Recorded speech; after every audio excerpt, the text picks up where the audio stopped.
ระรัตนตรัยเรียนเชิญศรัทธาสาธุชนทุกท่านอธิษฐานจิตโยงเข้าบาตรพร้อมกันสาธุโอกาสะโอตานาบินดิปาตังตานังนิพพานะปัจจโยโหตุโนนิจจังสาธุโอกาสะโอตานาบินดิปาตังตานังนิพพานะปัจจโยโหตุโนนิจจังสาธุโอกาสะโอตานาบินดิปาตังตานังนิพพานะปัจจโยโหตุโนนิจจังสาธุสาธุสาธุสุโขโหมิ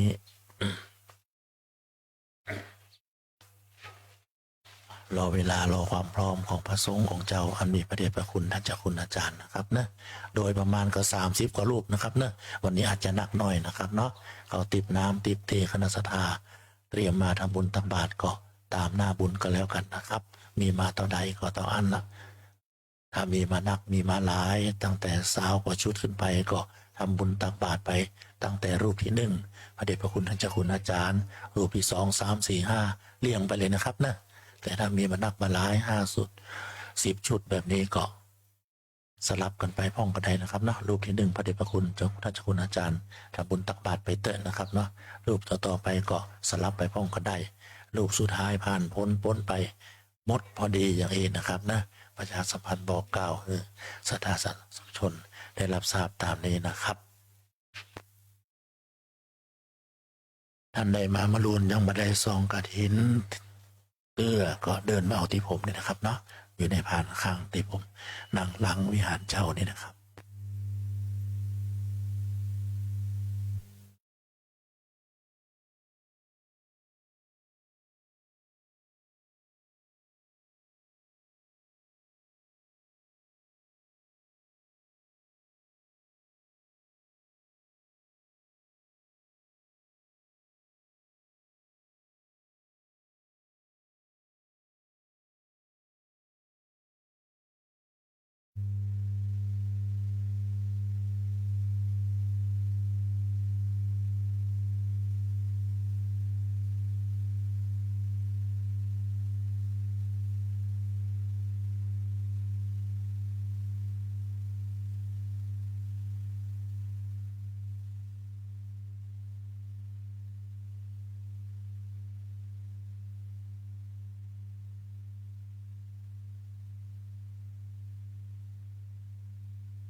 ตั้งหลังก็พอมีที่ว่างนะครับแม่เจนนะครับนะเข้าประตูตั้งข้างได้ไหมตะปูนมีที่ว่างนะเข้าประตูไร้ปุ้นเลยฮะเข้าประตูหลังต่างลายปุ้นเดินง่ายดีครับ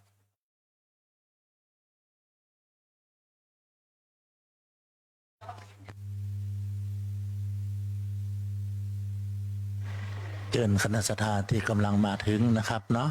ไปตั้งหลังพระธาตุเจ้าเจดีย์นะครับเนะฝั่งทางตะวันตกยังพอมีที่ว่าง พอจะแทรกเข้าไปได้อยู่นะครับเนาะต่างข้างซ้ายขวานี่น่าจะเต็มไปแล้วนะครับทางฮอนก็เปิดพัดลมเองนะผมเชื่อว่าคณะสัตยาอยู่กันประจำแล้วนะครับคงโมตี้อยู่ว่าสวิตช์พัดลมอยู่ตะใดนะครับเนาะอยู่ที่เสาที่ด้านหน้าที่คณะสัตยานั่งเสาใดเสาหนึ่งลองดูเต้นนะครับพัดลมตัวใดเปิดแล้วมันมีเสียงดังผิดปกติก็ปิดอย่างเก่านะครับเนาะเปิด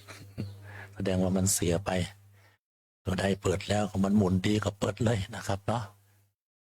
ช่วงนี้เวลานี้สาธุชนทุกคนทุกท่านเตรียมพร้อมบูชาพระรัตนตรัยนะครับพระเดชพระคุณเจ้าคุณอาจารย์มาถึงด้านหลังวิหารเจ้าของเราเป็นที่เรียบร้อยนะครับ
บูชาพระรัตนตรัยนะอิมินาสการเรนะอิมินาสการเรนะพุทธังอภิปูชยามะพุทธังอภิปูชยามะอิมินาสการเรนะอิมินาสการเรนะธัมมังอภิปูชยามะธัมมังอภิปูชยามะอิมินาสการเรนะอิมินาสการเรนะสังฆังอภิปูชยามะสังฆังอภิปูชยามะอะระหังสัมมาสัมพุทโธภควาอะระหังสัมมาสัมพุทโธภควาพุทธังภควันตังอภิวาเทมิพุทธังภควันตังอภิวาเทมิสวาคาโตภควตาธัมโมสวาคาโตภควตาธัมโมธัมมังนัมสสามิธัมมังนัมสสามิสุปฏิปันโนภควโตสาวกสังโฆ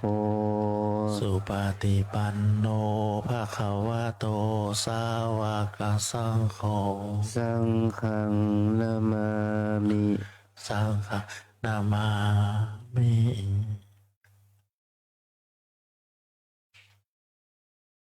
อันธมยังพุทธัสสะ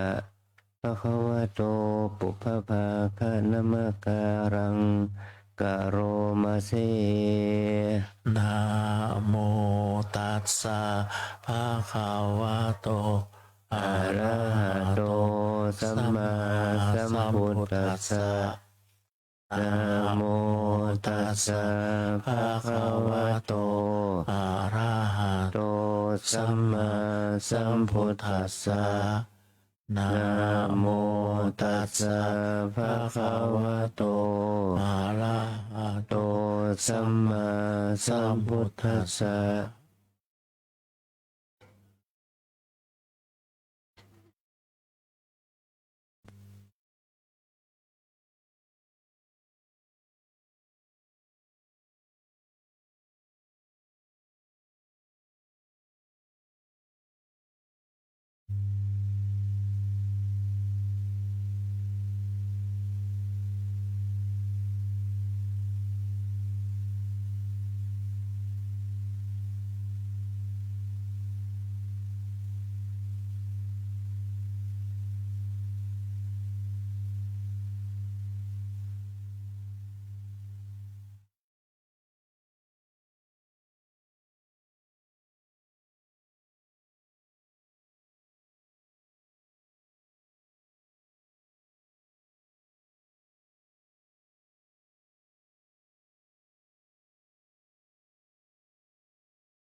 บุญังสรณัง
ธัมมังสรณังกัจฉามิสังฆังสรณังกัจฉา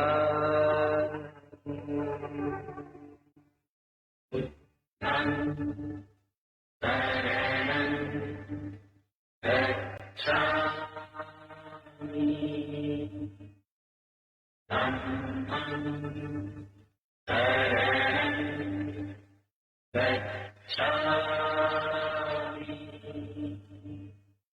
बुद्धं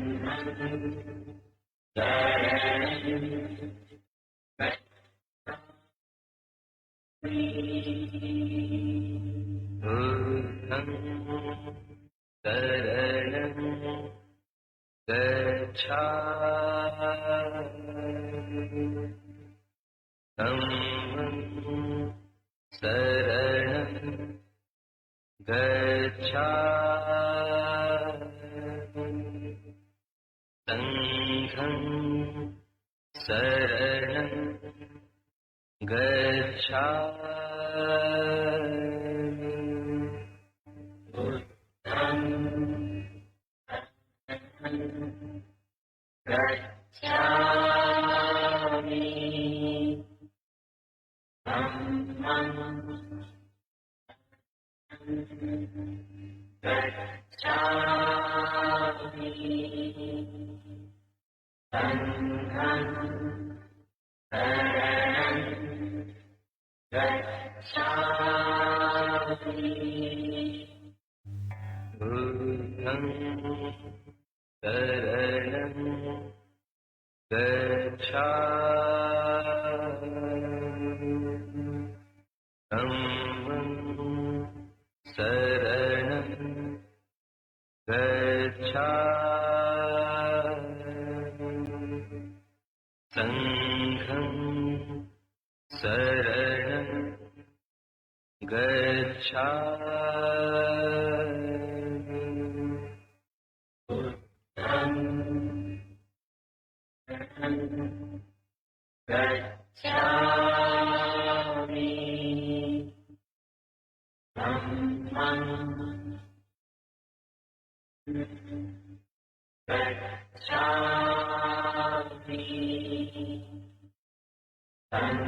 संघं शरणं गच्छामि बुद्धं शरणं गच्छामि धम्मं शरणं गच्छामि संघं शरणं गच्छामि बुद्धं शरणं गच्छामि धम्मं शरणं गच्छामि संघं शरणं गच्छामि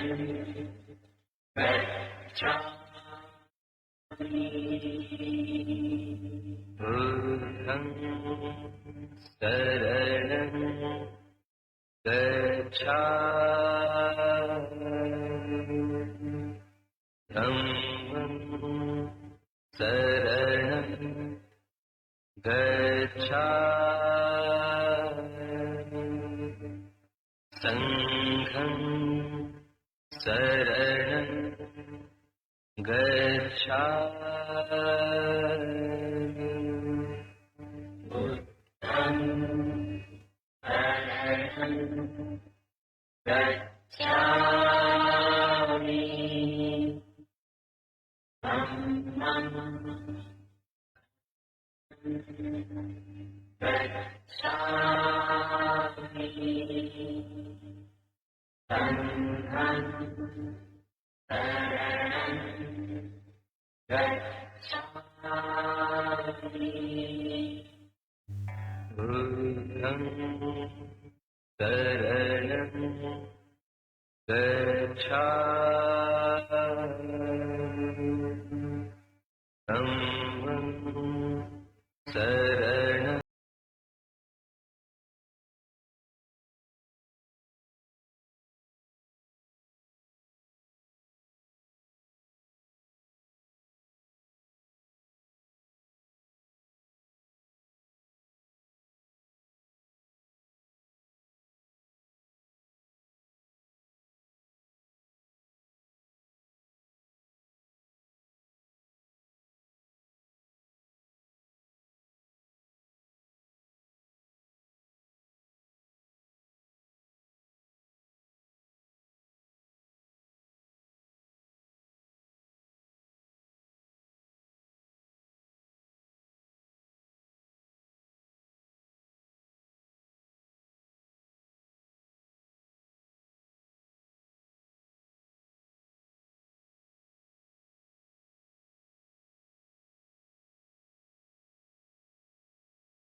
बुद्धं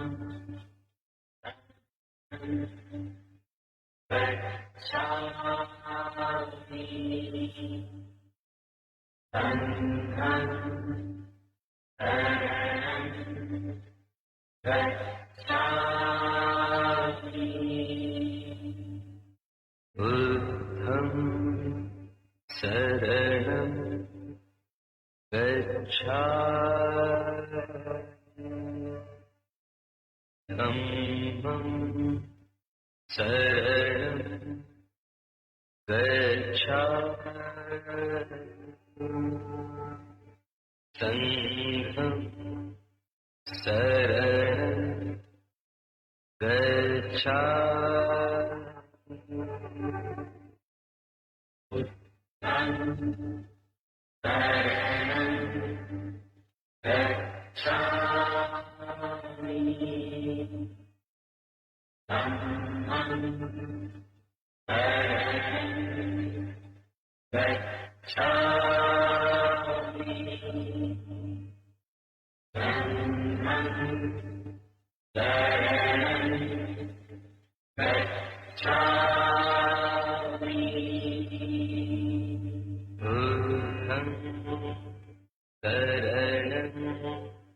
ประชาสัมพันธ์บอกกล่าวแห่งสกรรมนะครับขอสุมาอาภัยท่านเจ้าของรถนะครับนะถ้าท่านทำบุญตักบาตรอยู่ขอทำบุญตักบาตรไปก่อนขึ้นแล้วก่อนนะครับเนาะแต่ว่าทำบุญตักบาตรเทศัพย์เป็นที่เรียบร้อยขอความกรุณาย้ายรถนะครับนะทางในจะออกไปได้ครับหมายเลขทะเบียนจส2247เชียงใหม่นะครับนะจส2247ทำบุญตักบาตรเทศัพย์เป็นที่เรียบร้อยก็ไปขยับขยายย้ายรถนะครับเนาะขอบพระคุณเป็นอย่างสูงครับ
gacchami buddham saranam gacchami dhammam saranam gacchami sangham saranam gacchami buddham saranam gacchami dhammam saranam gacchami sangham saranam gacchami buddham saranam gacchami dhammam saranam gacchami sangham saranam gacchami buddham saranam gacchami dhammam saranam gacchami sangham saranam gacchami buddham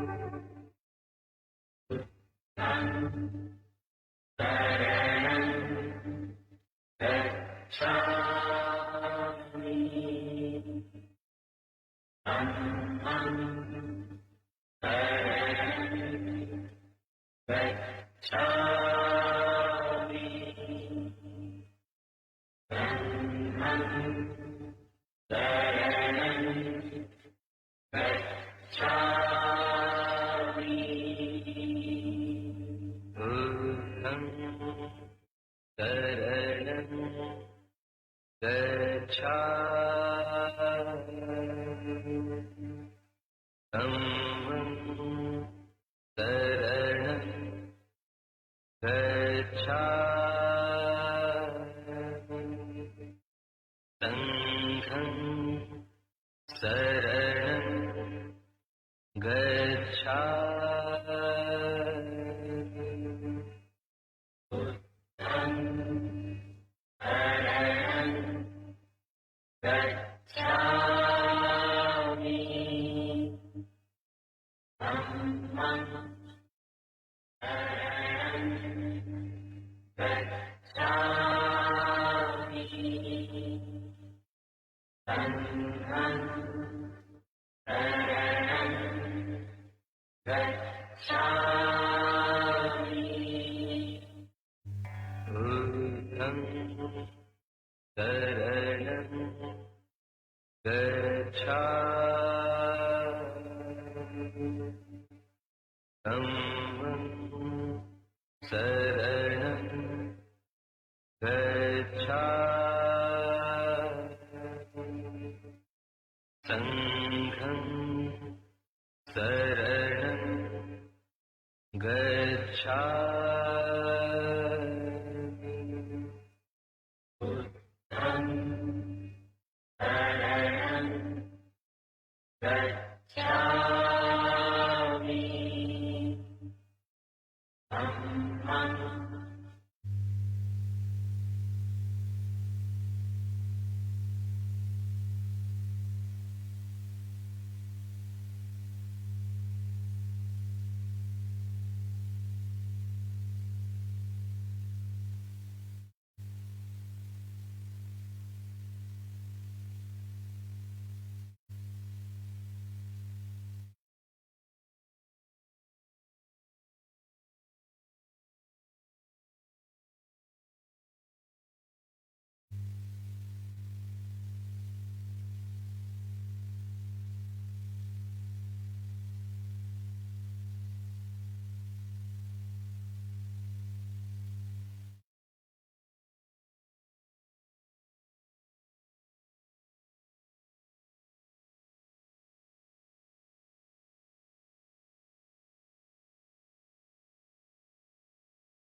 นมัตถุรัตนตยสสะขอถวายความนอบน้อมของข้าพเจ้าจงมีแด่พระรัตนตรัยองค์พระเทศมธรรมเทศนาในวันนี้ได้แก่พระมหาธีรชัยทัตตสิริปรริยนธรรม9ประโยคครูสอนพระปริยัติธรรมแผนกบาลีโรงเรียนพระปริยัติธรรมวัดร่ำเปิงตะโปธาราม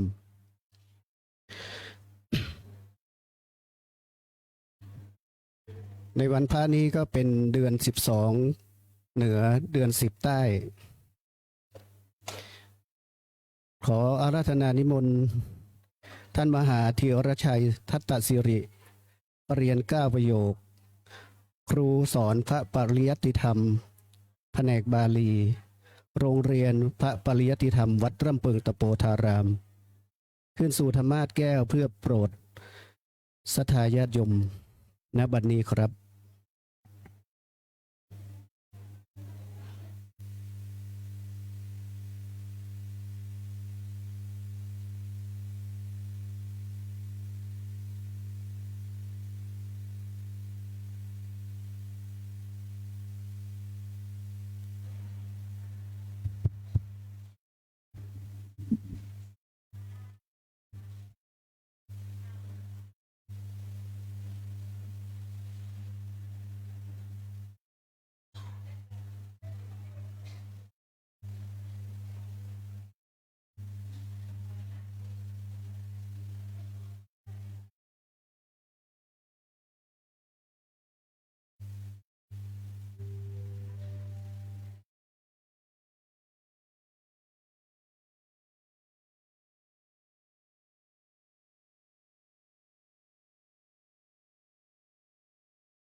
เลย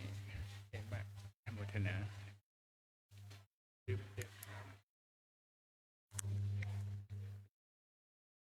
เชิญศรัทธาเข้ามาร่วมกิจกรรมทั้งในวิหารเจ้านะครับเนาะก็อาจารย์เพิ่นดีใจวันนี้รู้สึก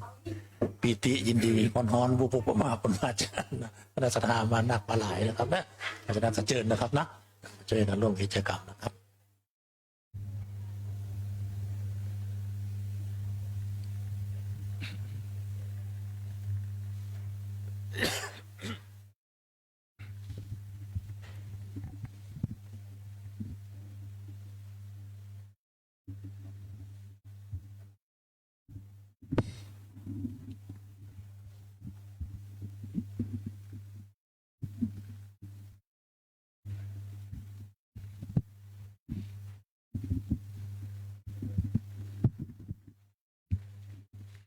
ท่านใดจะร่วมบุญร่วมกุศลในบูชากันพระพุทธกันเทศน์กันธรรม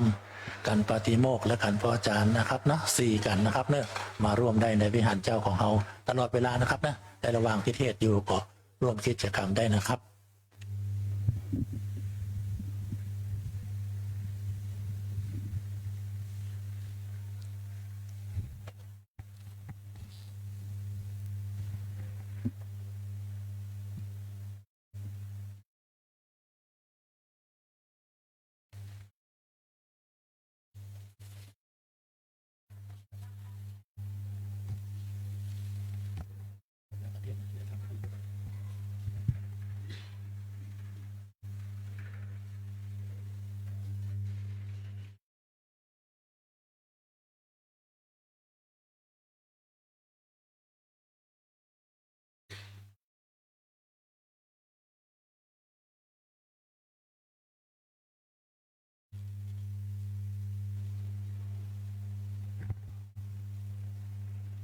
ต่อไปก็จะได้เข้าสู่พิธีกรรม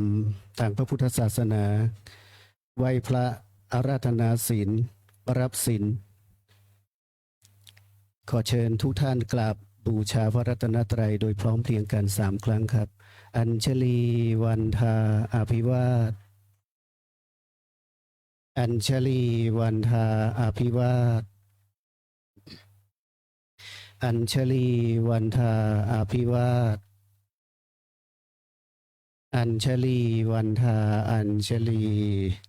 อิมินาสการเรนะพุทธังอภิปูชยามะอิมินาสการเรนะธัมมังอภิปูชยามะ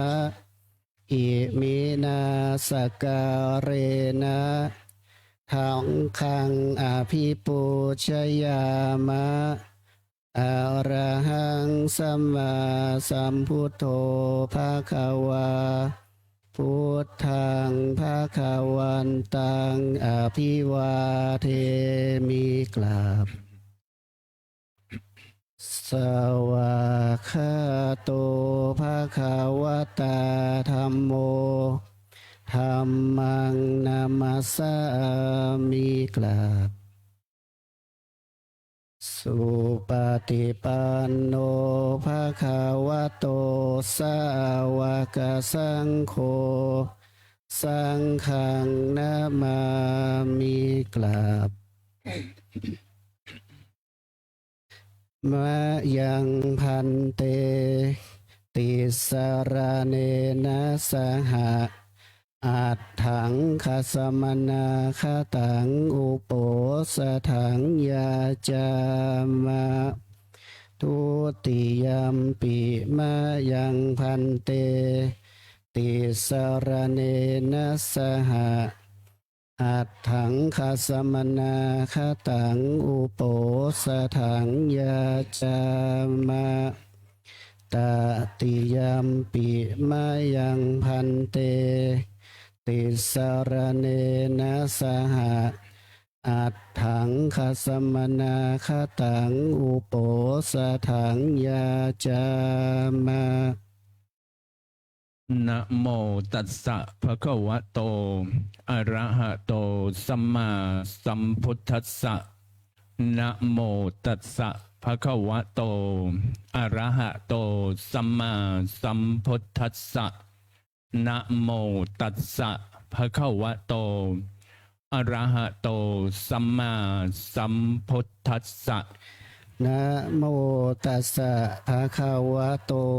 อะระหะโตสัมมาสัมพุทธัสสะนะโมตัสสะภะคะวะโตอะระหะโตสัมมาสัมพุทธัสสะนะโมตัสสะภะคะวะโตอะระหะโตสัมมาสัมพุทธัสสะ พุทธังสรณังคัจฉามิ พุทธังสรณังคัจฉามิ ธัมมังสรณังคัจฉามิ ธัมมังสรณังคัจฉามิ สังฆังสรณังคัจฉามิ สังฆังสรณังคัจฉามิ ทุติยมปิพุทธังสรณังคัจฉามิ ท ทุติยามปิพุทธังสารนังคาฉา ทุ มิ ติยัมปิธัมมังสรณังคัจฉามิ ทุติยามปิธัมมังสารนังคาฉามิ ทุติยัมปิสังฆังสรณังคัจฉามิ ทุติยามปิสังฆังสารนังคาฉามิ ตติยัมปิพุทธังสรณังคัจฉามิ ตติยามปิพุทธังสารนังคาฉามิ ตติยัมปิธัมมังสรณังคัจฉามิ ตติยามปิธัมมังสารนังคาฉามิ ตติยัมปิสังฆังสรณังคัจฉามิ ตติยามปิสังฆังสารนังคาฉามิ ติสรณะขมานังนิทิตัง อามาพันเต ปานาติปาตา เวรมณีสิกขาปะทังสมาธิยามิ ปานาติปาตา เวระมณีสิกขาปะทังสมาธิยามิ อทินนาทานา เวรมณีสิกขาปะทังสมาธิยามิ อาทินนาทานา เวระมณีสิกขาปะทังสมาธิยามิ อพรหมจริยา เวรมณีสิกขาปะทังสมาธิยามิ อะพรหมจริยา เวระมณีสิกขาปะทังสมาธิยามิ กาเมสุมิจฉาจารา เวรมณีสิกขาปะทังสมาธิยามิ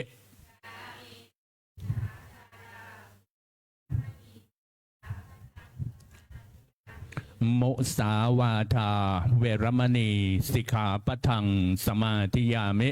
มุสาวาทา เวระมณีสิกขาปะทังสมาธิยามิ สุราเมรยะมัชฌปมาทฐานา เวรมณีสิกขาปะทังสมาธิยามิ สุราเมรยะมัชฌะปมาทฐานา เวระมณีสิกขาปะทังสมาธิยามิ วิกาละโภชนา เวรมณีสิกขาปะทังสมาธิยามิ วิกาลโภชนา เวระมณีสิกขาปะทังสมาธิยามิ นัจจคีตะวาทิตะ วิสูกทัสสนะมาลาคันทะวิเลปนะธารณะบันดนะวิภูสนัตฐานา เวรมณีสิกขาปะทังสมาธิยามิ นัจจะคีตะวาทิตะวิสูกะทัสสนะมาลาคันทะวิเรปนะธารณะมันดนะวิภูสนัตฐานา เวระมณีสิกขาปะทังสมาธิยามิ อุจจาสยนะมหาสยนา เวรมณีสิกขาปะทังสมาธิยามิ อุจจาสยนะมหาสยนา เวระมณีสิกขาปะทังสมาธิยามิ อิมังอัตถังคสมนาคตัง พุทธปัญญตัง อุโปสถัง อิมันจะรติง อิมันจะทิวสัง สัมมาเทวะอภิรักขิตุงสมาธิยามิ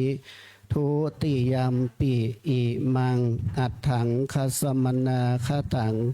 พุทธปัญญตัง อุโปสถัง อิมันจะรติง อิมันจะทิวสัง สัมมาเทวะอภิรักขิตุงสมาธิยามิตติยัมปิอิมังอัตถังคสมนาคตัง พุทธปัญญตัง อุโปสถัง อิมันจะรติง อิมันจะทิวสัง สัมมาเทวะอภิรักขิตุงสมาธิยามิ อิมานิอัฏฐจะปัญจจะสิกขาปทานิอุโพสถวเสนะมนสิกริตวาสาธุกัง อัปปมาเทนะรักขิตพานิ อามะพันเต สิเลนะสุขติงยันติสิเลนะโภคะสัมปทาสิเลนะนิพุติงยันติสิเลนะโภคะสัมปทาสิเลนะ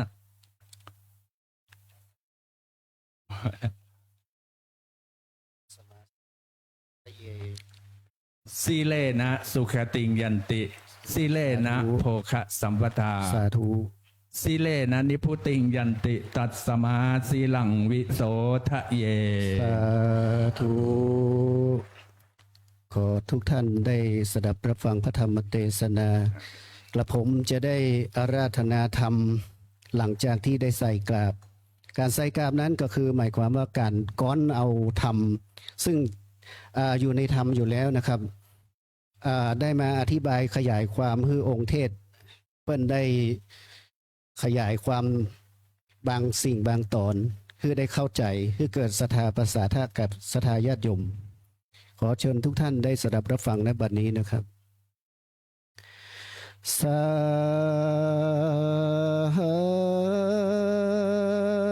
ธุ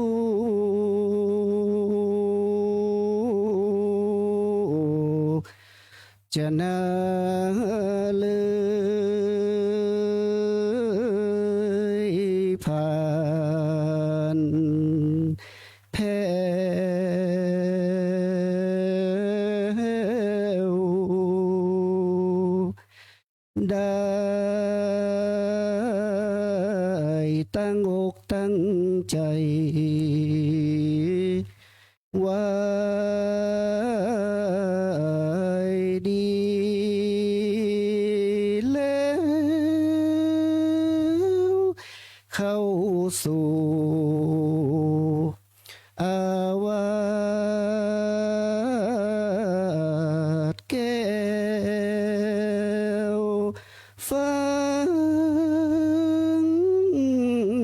ธรรมตั้งใจบำเพ็ญถือศีลประจำ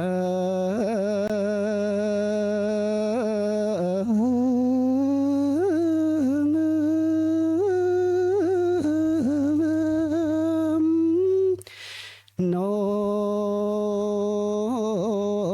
มโนพระองค์คำสัพพัญญู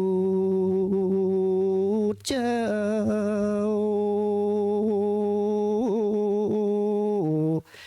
เป็นบุญกุศลบ่อับจนแต่ละ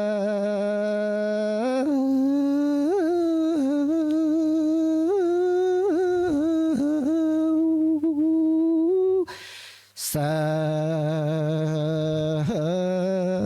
ธุจะนาเจ้าก็ท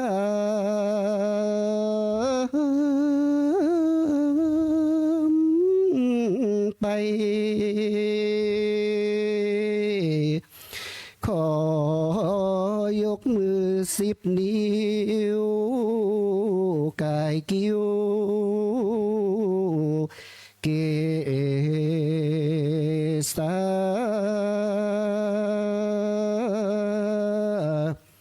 อังวันตาปูจาโนไฟ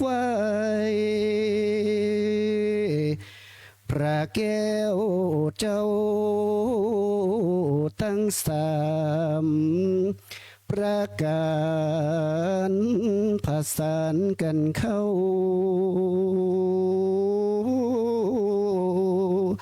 อันนี้เป็นเก้าศาสนา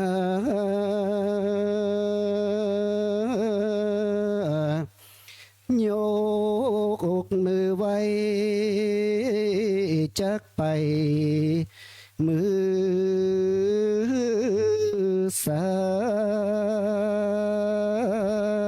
เทวบุตรเทวดารักษาพอเฝ้าเสื้อวัดเสื้อวารามนั้นเล่าตีคอยอยู่เฝ้าก่อนเก่า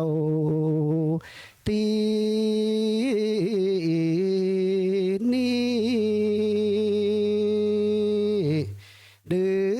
12เป็งเป็นวันปล่อยผีกตัญญูกตเวทีระลึกคุณความดีพ่อแม่ปู่ย่าตายายผู้ที่ลาลับชีพดาบ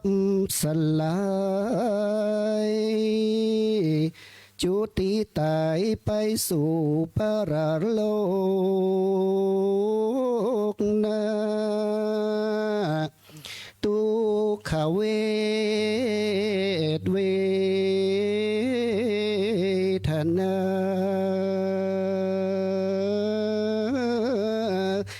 เป็นผีเป็นเพศฮอนบ่ได้อาบอยากบ่ได้กินโอปาติกาเกิดโตทีเดียวมีชีวิตมินสานเกิดตายตายเกิดบ่ไหวจีวาสมดังพระพุทธทรงดำรัสตรัสไว้แต่ก่อนเก่าปารภเจ้าพิมพิสารอุติสาส่วนบุญถวายเพศพระติสาวงวาน84,000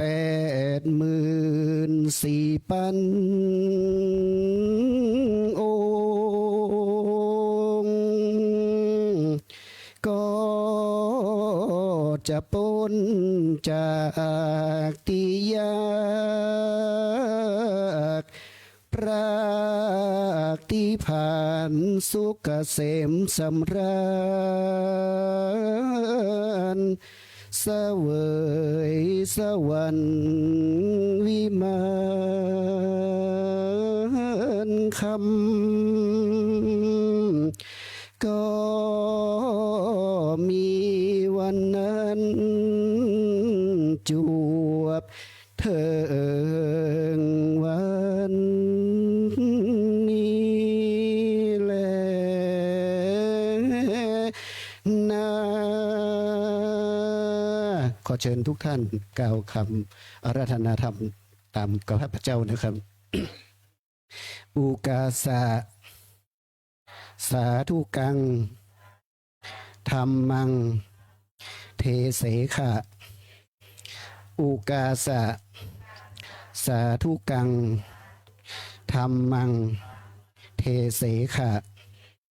อุกาสะสาธุกังธรรมังเทเสขะข้าพเจ้าขอโอกาสตุมเหซึ่งพระผู้เป็นเจ้าเทเสขะขอจงแสดงธรรมังซึ่งพระธรรมสาธุกังให้ดีด้วยเถิดอนุกรรมปิมังปะชังอาราธนังกะโรมาอัญชลีวันทาอภิวาทอัญชลีวันทาอภิวาท อัญชลีวันทาอภิวาทอัญชลีวันทาอัญชลี นะโมตัสสะภะคะวะโตอะระหะโตสัมมาสัมพุทธัสสะนะโมตัสสะภะคะวะโตอะระหะโตสัมมาสัมพุทธัสสะนะโมตัสสะภะคะวะโตอะระหะโตสัมมาสัมพุทธัสสะอัฏฐาสิเมอากาสิเมยาติมิตตาสคาจะเมเปตานังทักขินังทัชชาปุเพกตะมนุษย์สลัง เราท่านทั้งหลายบุคคล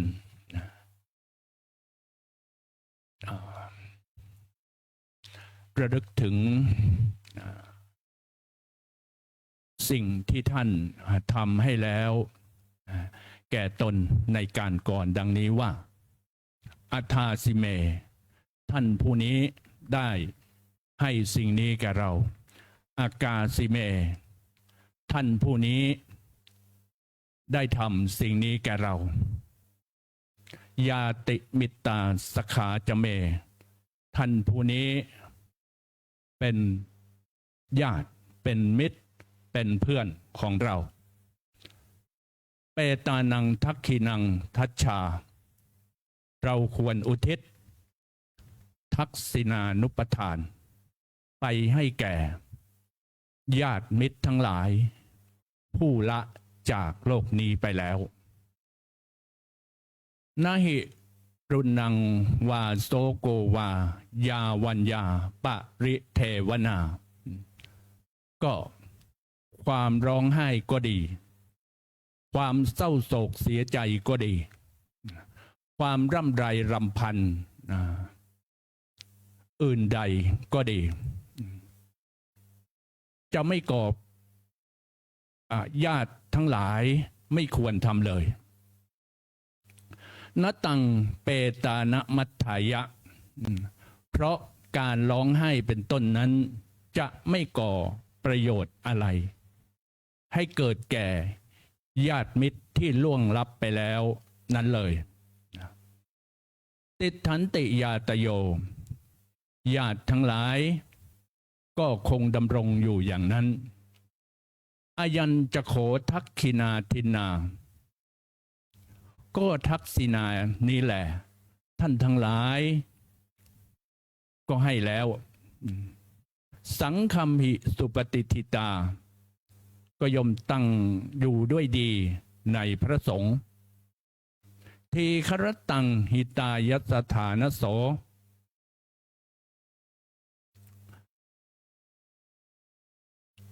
อุปกัปปติย่อมจะสำเร็จ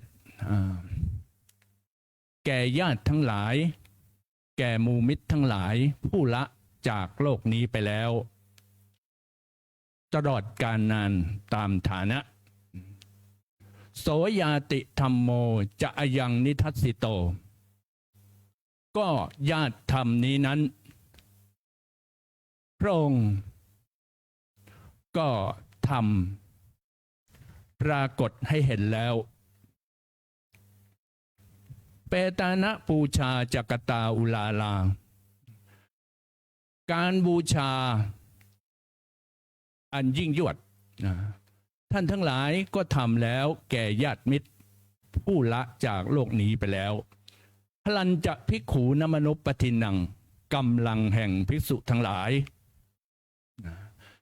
ท่านทั้งหลายก็ตามเพิ่มให้แล้วตุมเหหิปุญญังปัสสุตังอนัปปกันติก็บุญอันไม่น้อยนี้เลยท่านทั้งหลาย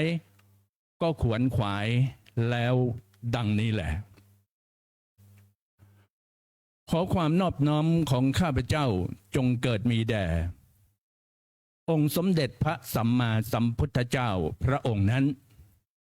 จงเกิดมีแด่พระธรรมคำสั่งสอนของพระพุทธองค์จงเกิดมีแด่พระสงฆ์ทั้งอริยสงฆ์และสมมุติสงฆ์ กราบถวายทำความเคารพพระเดชพระคุณพระอาจารย์เจ้าคุณ พระภาวนาธรรมาภิรัตน์วิปัสสนาจารย์ เจ้าอาวาสวัดลำเปิงตะโปธาราม เจ้าสำนักปฏิบัติธรรมประจำจังหวัดเชียงใหม่แห่งที่2และเจ้าคณะอำเภอเมืองจังหวัดเชียงใหม่ด้วยความเคารพอย่างสูงยิ่งขอโอกาสคณะสงฆ์พระเถรานุเถระครูบาอาจารย์ตลอดจนถึงพระภิกษุสามเณรทุกรูปท่านขออำนวยอวยพรขอความสุขความเจริญความมีสุขภาพที่ดีแข็งแรงจงเกิดมีแก่บรรดาพุทธบริษัทสี่อุบาสกอุบาสิกาแม่ชีโยกีสาธุชนท่านนักปฏิบัติธรรม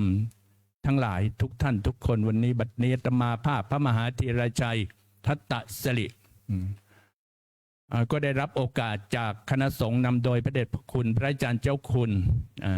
พระภาวนาธรรมาภิรัตน์เจ้าอาวาสวัดลำเปิงตะโปธารามแห่งนี้เป็นต้นเป็นประธาน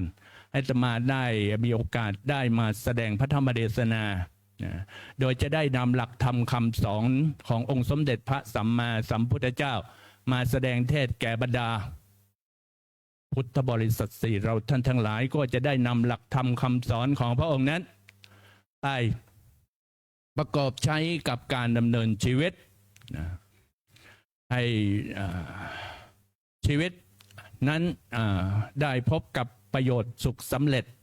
ไม่ว่าจะเป็นทั้งหน้าที่การเรียนการศึกษาหน้าที่การงานให้มีความเป็นไปมีความเป็นอยู่อย่างผาสุกร่มเย็นต่อไปวันนี้ก็เป็นวันขึ้น15 ค่ำเดือน10เป็นวันสัตว์ไทยทั่วประเทศโดยภาคใต้ก็จะเป็นวันศาสตร์เดือน10เขาเรียกว่าทางภาษาท้องถิ่นเขาเรียกว่าชิงเปรตภาคตะวันออกเฉียงเหนือคือภาคอีสานเรียกว่าวันบุญข้าวสากแล้วภาคกลางและภาคตะวันออกก็คือวันศาสตร์เดือน10ทำกายศาสตร์กล้วยไข่ถวายพระสงฆ์แล้วก็บุญก็อุทิศไปให้แก่ญาติทั้งหลายส่วนภาคเหนือของเราทั้งภาคเหนือนี้ก็วันนี้เป็นวันต้านโกยสลาก12 เพ็งบุพเพตพีทั่วประเทศนะก็เป็นการอุทิศส่วนอานิสงส์ผลบุญนี้ไปให้แก่ญาติมิตรทั้งหลายผู้ที่ได้ล่วงลับไปแล้วบุพเพตพีมันเป็นภาษาบาลีนะแปลความหมายเป็นเช่นนั้นนะ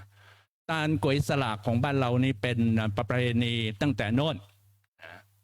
ภาคเหนือเรานี่ก็โบราณอาจารย์โบราณบัณฑิต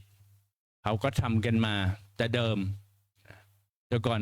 เป็นละอ่อนเนาะเป็นเด็กก็ไปวัดวันนี้เขาบอกว่ากินสลากก็ไปละเปิ้ลก็ให้คนตันมาเยอะแยะเลยกินขนมข้าวต้มมากมายนะเนี้ยโดยวัตถุประสงค์ทั้ง4 ภาคก็มีประเพณีนะที่มีความแตกต่างกันเล็กน้อยนะแต่มีวัฒนธรรมเป้าหมายนั้นคืออันเดียวกันคืออุทิศส่วนอานิสงส์ผลบุญมาตั้งแต่กรุงสุโขทัยละโดยที่พ่อขุนรามคำแหงนิมนต์พระเถระชาวศรีลังกาเถรวาทก็มหานิกายของเราเนี่ยแหละนะมาสอนธรรมในกรุงสุโขทัยให้ดิษฐานพำนักพักอยู่ในสุโขทัยแล้วก็สอนเรื่องของการอุทิศส่วนอานิสงส์ผลบุญเนี้ยไปให้แก่หมู่ญาติมิตรผู้ล่วงลับโดยปรากฏอยู่ในพระสุตตันตปิฎกเล่มที่18นะแปดวัตถุนะก็ ถ้ามีใครสนใจก็เข้าไปเปิดอ่านดูได้นะ แล้วพระไตรปิฎกเล่มที่26สุตตันตปิฎกเล่มที่18ปฐมวรรคนะโดยบัณฑิตครูบาอาจารย์ก็ได้ทำกันมาแต่ต้นทั้งที่องค์สมเด็จพระสัมมาสัมพุทธเจ้าก็ตรัสสอนเอาไว้ แต่ครั้งที่พระองค์นั้นยังทรงดำรงพระชนชีพอยู่เขาเรียกว่าบุพเพตพีการอุทิศส่วนกุศลครั้งนี้ก็ตรงกับวันนี้ขึ้น15 ค่ำเดือน10หรือ12 เพ็งเนี้ย ก็จะมีมาตั้งแต่นู่นเลยนะสมัยพุทธกาลเลย แล้วก็จะเข้ามาประเทศไทยเราก็เริ่มมีการเผยแผ่ทางนครปฐมแล้วก็เข้ามาทางกรุงสุโขทัยโดยพ่อกุลามคำแหงนะมหาราชนั่นเองนะองค์สมเด็จพระสัมมาสัมพุทธเจ้าตรัสบุคคลที่หาได้ยากมี2 ประเภทบุคคลที่หาได้ยาก2 ประเภทนี้ทั้งจะเกื้อกูลกันตั้งแต่ยังมีชีวิตอยู่ ถ้าหากว่าฝ่ายใดฝ่ายหนึ่งเสียชีวิตไปฝ่ายนั้นก็จะทำบุญอุทิศส่วนกุศลไปให้ตามที่องค์สมเด็จพระสัมมาสัมพุทธเจ้าได้ตรัสสอนไว้นะบุคคลผู้หาได้ยาก2 ประเภทก็คือ 1. บุพการีผู้ที่ทำอุกระแก่ท่านแล้วโดยไม่หวังผลตอบแทนกตัญญูกตเวทีประเภทที่ 2ก็รู้คุณท่านแล้วทำตอบแทนบุพการีก็มี4 ประเภทด้วยกันคือ 1. มารดาบิดาที่ชื่อว่าเป็นบุพการีก็เพราะว่าท่านนั้นเป็นทั้งครูคนแรกของบุตรธิดาเป็นผู้ประกอบด้วยพรหมวิหารธรรมมีจิตเมตตาเลี้ยงดูบุตรธิดาให้ได้รับความสุขและห้ามมิให้ทำความชั่วแนะนำให้เรื่องที่เป็นประโยชน์มอบทรัพย์บรดกให้พร้อมทั้งส่งเสียการศึกษาให้แก่บุตรธิดา 2. พระอุปชาอาจารย์ก็เป็นที่ได้ชื่อว่าเป็นบุพการีก็เพราะว่าท่านก็เป็นผู้ประกอบด้วยพรหมวิหารธรรมมีจิตเมตตาอนุเคราะห์แก่ศิษย์ช่วยแนะนำศิษย์ให้รู้ถึงประโยชน์และมิใช่ประโยชน์และประกาศเกียรติคุณของศิษย์ให้ปรากฏปกป้องศิษย์ในที่ทุกสถาน 3. พระมหากษัตริย์ที่ชื่อว่าเป็นบุพการีก็เพราะว่าพระองค์ทรงปกครองด้วยหลักธรรมประกอบด้วยพรหมวิหารธรรมและมีจิตเมตตาปกครองประเทศด้วยหลักทศพิธราชธรรมและด้วยหลักศีลธรรมเสียสละเพื่อส่วนรวมปกป้องประชาชนปกครองประสบนิกรอย่างเป็นธรรมเพื่อให้ได้ประโยชน์สุขต่อราษฎรประสบนิกรประชาชนเป็นหลักสำคัญพระพุทธเจ้าตรัสที่ชื่อว่าเป็นบุพการีก็พระองค์ทรงมีพระเมตตาธิคุณสอนธรรมแก่เวนยสัตว์ให้รู้ตามหลักธรรมตามความเป็นจริงตามสติปัญญาและความสามารถของผู้นั้นและทรงให้โอวาท3 ประการคือสอนให้เว้นจากการทำความชั่วทั้งทางกายวาจาใจให้ประพฤติชอบทำกุศลให้ถึงพร้อมและทำจิตของตนให้ขาวรอบบริสุทธิ์ผ่องใสนี่เรียกว่าบุพการีผู้กระทำอุกระแก่ท่านแล้วไม่หวังผลตอบแทนประเภทที่ 2คือกตัญญูกตเวทีบุตรธิดาดูแล บำรุงมารดาบิดายามป่วยไข้มารดาบิดาเลี้ยงบุตรให้เติบโตส่งเสียให้ได้รับการศึกษามีหน้าที่การงานที่ดีมั่นคงทำมีฐานะอันมั่นคงเมื่อบิดามารดาแก่ชราลงบุตรธิดาควรเลี้ยงท่านตอบแทนคุณท่าน2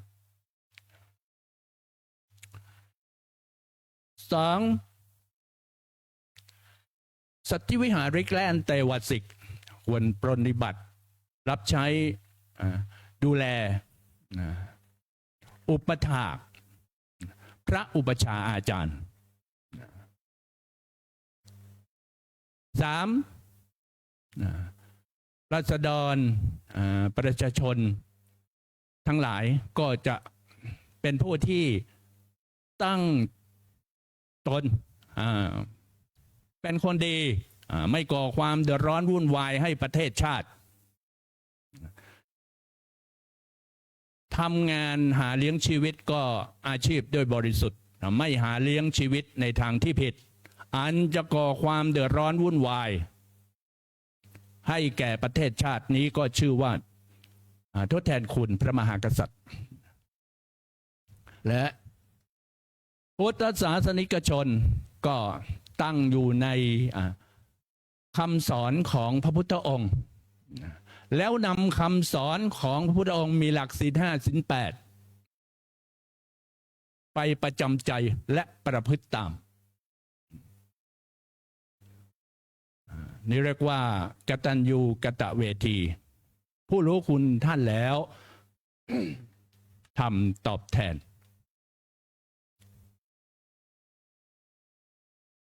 คนที่หาได้ยาก2ประเภทนี้นะก็ครั้งมีชีวิตอยู่ก็เกื้อกูลกันแบบเนี้ยนะทั้งหมดที่กล่าวมานะแต่ถ้าหากว่าฝ่ายใดฝ่ายหนึ่งได้เสียชีวิตไปอีกฝ่ายหนึ่งก็จะทำบุญทักษิณานุปทานเพื่อระลึกคุณความดีของบุคคลนั้นแล้วก็อุทิศส่วนอานิสงส์ผลบุญไปให้เรื่องนี้องค์สมเด็จพระสัมมาสัมพุทธเจ้าก็ได้ตรัสเอาไว้ในบุพเปตวัตถุในพระสุตตันตปิฎกเล่มที่18เรื่องของพระเจ้าพิมพิสารก็ครั้งแต่องค์สมเด็จพระสัมมาสัมพุทธเจ้าเสด็จอุบัติตรัสรู้เป็นพระพุทธเจ้าแล้วก็เสด็จโปรดปัญจวัคคีย์รวมไปถึงโปราณชดิน3พี่น้องก็คืออุรุเวลกัสสปะพระนาทีกัสสปะและพระขยากัสสปะ3พี่น้องพร้อมทั้งเวรวานอีกรวมแล้วก็ 1,000 คนให้ได้บรรลุเป็นพระอรหันต์ต่อจากนั้นก็เสด็จไปโปรดพระเจ้าพิมพิสารที่กรุงราชคฤห์พร้อมกับข้าบดีพราหมณ์ที่เป็นข้าบดีนะเป็นคนที่มีฐานะหน่อยข้าบดีเนี่ยนะทั้ง12นหุต1นหุตมี 10,000 12นหุตก็ 120,000 จนพระเจ้าพิมพิสารกับพราหมณ์คฤหบดีนั้นได้ดวงตาเห็นธรรมบรรลุธรรมตั้งอยู่ในโสดาปัตติผล11นหุตคือ 110,000 แล้วเหลืออีก 10,000 นั้นก็ปฏิญาณตนเป็นพุทธมามกะ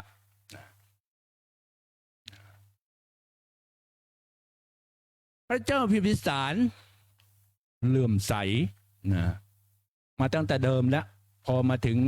มาเห็นพระพุทธเจ้าอีกทีหนึ่งที่ได้ตรัสรู้แล้วก็เลยเลื่อมใสมากขึ้นเลยสร้างวิหารถวายวัดเวรุวันซึ่งเป็นวัดแรกในพระศาสนาในโลกให้เป็นที่อยู่ที่พักที่อาศัยของพระพุทธเจ้าพร้อมทั้งพระสงฆ์ถวายภัตตาหารรับการอนุโมทนา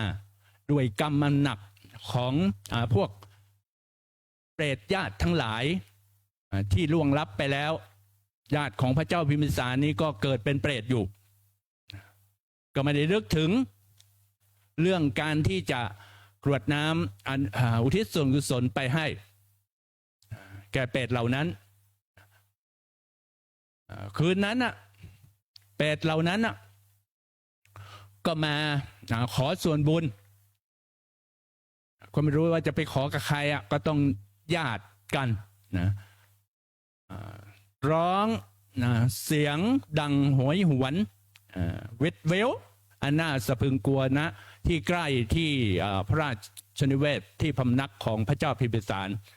ทำให้พระเจ้าพิมพิสารนั้นเกิดความหวาดกลัวใครยังไม่กลัวบ้างเห็นไหมตลอดทั้งคืนก็มากราบทูลถามองค์สมเด็จพระสัมมาสัมพุทธเจ้าว่าเสียงอะไรทำไมมันน่ากลัวจังพระเจ้าค่ะองค์สมเด็จพระสัมมาสัมพุทธเจ้าจึงตรัสบุพกรรมหรือกรรมอันหนักที่ญาติเปรตเหล่านั้นได้ก่อขึ้นครั้งแต่ใน92กับที่ผ่านมาพระเจ้าพิมพิสารก็เกิดเป็นเสมียนของพระราชโอรสของพระราชาพระนามว่าชัยเสนพระราชาพระนามว่าชัยเสนนี้ก็มีพระโอรสตรัสรู้เป็นพระพุทธเจ้าพระนามว่าพุทธะซึ่งและเป็นพี่น้องต่างบรรดากับ3พระโอรสนั้น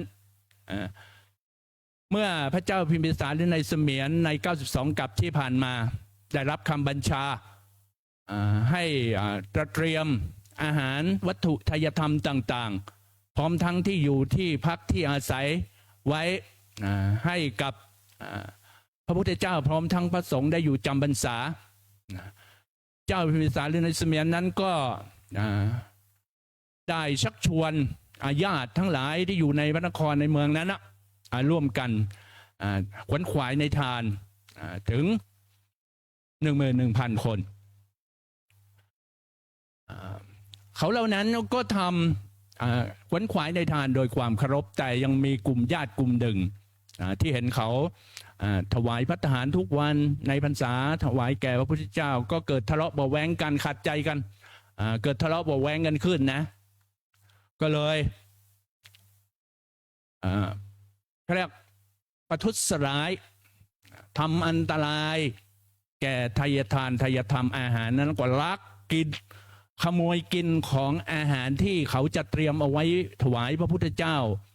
พร้อมทั้งพระสงฆ์นั่นแหละด้วยตนเองถูกจับได้แล้วเขาก็ไล่ออกไปสิขโมยของพระของสงฆ์กินโดยเฉพาะว่ากรรมหนักนี้เป็นนิมนต์พระพุทธเจ้าด้วยแล้วก็พระสงฆ์ด้วยอย่างเงี้ยนะเมื่อพระพุทธเจ้าเสด็จดับขันธ์ปรินิพพานก็พระเจ้าพิมพิสารหรือในเสมียนก็หมู่คณะก็ไปเกิดในสวรรค์พวกที่ขโมยของกินแล้วเผาลงครัวทิ้งอีกต่างหากนะเนี่ยก็ไปเกิดในมหานรกทุกทรมานในมหานรกแล้วพอพ้นจากมหานรกก็มาเกิดเป็นเปรตมาร้องหวยหวนขอส่วนบุญจากพระเจ้าพิมพิสารพระพิมพิสารจึงถามว่าข้าแต่พระองค์ผู้เจริญวันนี้เช้าวันนี้ก็ข้าพระองค์จะถวายภัตตาหารแก่พระพุทธเจ้าพร้อมทั้งพระสงฆ์แล้วจะได้อุทิศส่วนกุศลผลบุญไปให้แก่เปรตพวกนั้นจะได้ไหมองค์สมเด็จพระสัมมาสัมพุทธเจ้าตรัสว่าได้สิมหาบพิตรดังนั้นพระเจ้าพิมพิสารจึงตรัสสั่งให้บริพารทั้งหลายจัดเตรียมอาหารข้าวต้มข้าวสวยของหวานทั้งข้าวยาโคของเคี้ยวขนมขบเคี้ยวต่างๆอันประณีตพระราชา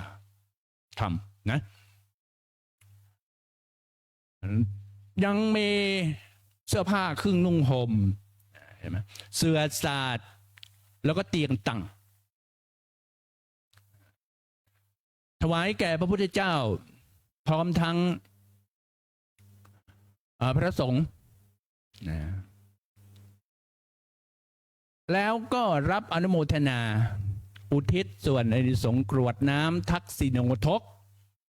หยัดน้ำทักษิโนทกอุทิศไปให้แก่เปรตเหล่านั้น ระพุทธเจ้าเห็น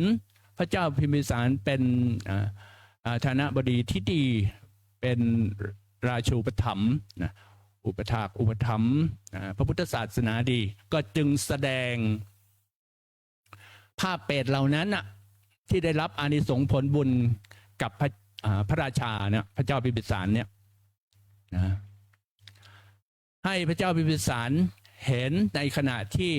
รับอนุโมทนาน้ำที่กรวดนั้นเรียกแปลเป็นภาษาบาลีก็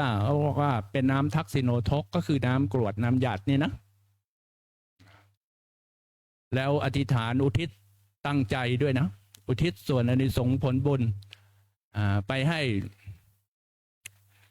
แก่หมู่เปรตเหล่านั้นเปรตเหล่านั้นก็น้ำที่พระเจ้าพิมพิสารหรือพระราชานี้กรวดไปให้ก็กลายเป็นสระน้ำงดงามในพระไตรปิฎกเขาเรียกสระอโนดาตเป็นสระน้ำงดงามใสเหมือนสวรรค์ในหนองน้ำนั้นก็มีดอกบัวหลากสีมากมายไม่ใช่มีสีเดียวนะมันมีหลากสีงดงามเหมือนสวรรค์อย่างเงี้ยระยิบระยับหอมพวกเป็ดเหล่านั้นก็เมื่อเห็นอย่างนั้นก็ลงอาบลงดื่มเมื่อลงอาบลงดื่มก็ให้ทำให้อินทรีย์ร่างกายเราเนี่ยผุดผ่องสดใสพ้นจากความกระหิวกระหายยากลำบากในครั้งนั้นเลยพระเจ้าพิมพิสารจึงพอใจในการทำบุญนี้เป็นอย่างมากดังนั้นการอุทิศส่วนอานิสงส์ผลบุญเนี้ยมีมาแต่มาเชื่อว่ามีมาตั้งแต่นู่นพระโสนพระอุตระนู่นมาประกาศศาสนาที่นครปฐมแล้วก็เลยมาถึงสุโขทัยมาถึงเราท่านทั้งหลายณปัจจุบันเลยมีการกวดน้ำแต่ถ้ามือซ้ายถือกวดถือโทรศัพท์อยู่มือขวากวดน้ำไปคิดถึงคุยกับโทรศัพท์นั่นไม่ได้บุญนะแต่ถ้าไม่มีน้ำไม่ได้กวดแล้วไม่มีโทรศัพท์ตั้งใจอุทิศส่วนอานิสงส์ผลบุญไปให้แก่ญาติเนี่ยตนได้บุญแล้วก็อุทิศส่วนผลญาติทั้งหลายที่เป็นเปรตนั้นก็ได้อนุโมทนาบุญด้วยอย่างแน่นอนนะแล้วถามว่าการอุทิศส่วนสงฆ์ไปให้แก่ญาติเนี่ยมันจะได้รับอานิสงส์ไหมอันนี้ก็มีในพระสุตตันตปิฎกเล่มที่16นะโดยชนสุนีพราหมณ์ก็ถามพระพุทธเจ้านะครั้งนั้นชนสุนีพราหมณ์เข้าไปเฝ้าพระผู้มีพระภาคเจ้าถึงที่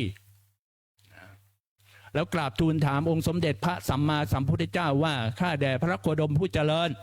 ข้าพระองค์ทั้งหลายเป็นพราหมณ์ชื่อว่าเป็นพราหมณ์นะย่อมถวายทานและเชื่อว่าทานที่ข้าพเจ้าทำอยู่นี้จะถึงแก่ญาติสายโลหิตผู้ล่วงลับ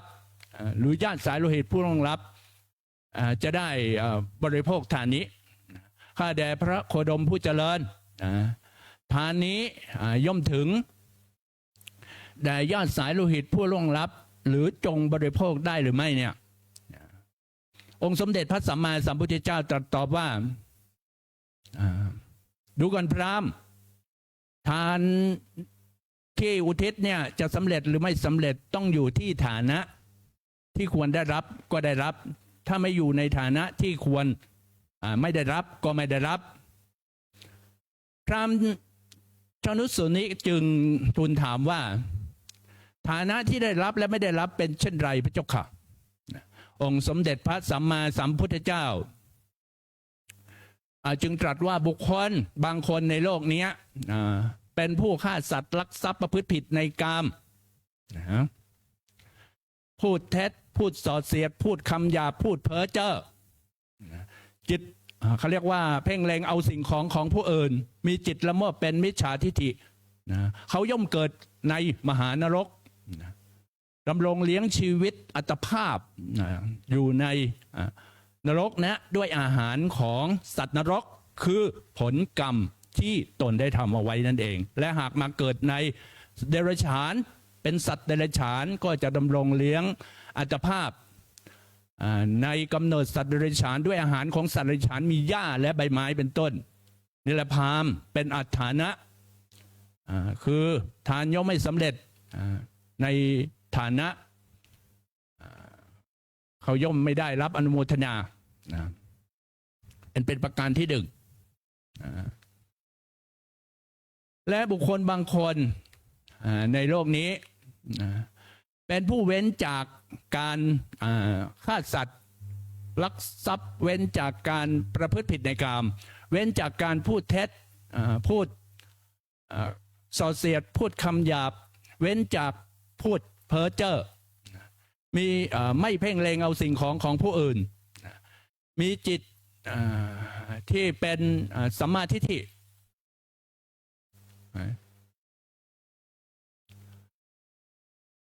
หากเขาตายไปเขาย่อมเกิดเป็นมนุษย์ดำรงเลี้ยงอัตภาพอยู่ในมนุษย์โลกด้วยอาหารของมนุษย์ก็มีข้าว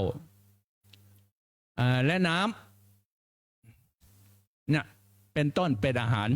นะแต่ถ้าหากว่าเกิดเป็นเทวดาก็ดำรงเลี้ยงอัตภาพ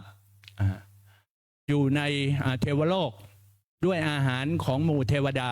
ก็มีโภชนาหารอันเป็นทิพย์อันนี้ก็เป็นอัฏฐานะนพราหมณ์ว่าทานย่อมไม่สำเร็จในฐานะที่จะได้รับอันเป็นประการที่สองถามว่าเพราะเหตุไรก็ตอบว่าก็เขาเกิดในภพภูมิที่มีบุญกรรมที่เขาได้ทำเอาไว้บางพวกก็เกิดเป็นสัตว์นรกนะเกิดเป็นสัตว์เดรัจฉานเกิดเป็นมนุษย์เกิดเป็นเทวดาก็มีอาหารเฉพาะตัวตามบุญกรรมที่ตนได้ทำเอาไว้นั่นเองนะและส่วนคนบางคนในโลกนะเป็นผู้ที่ฆ่าสัตว์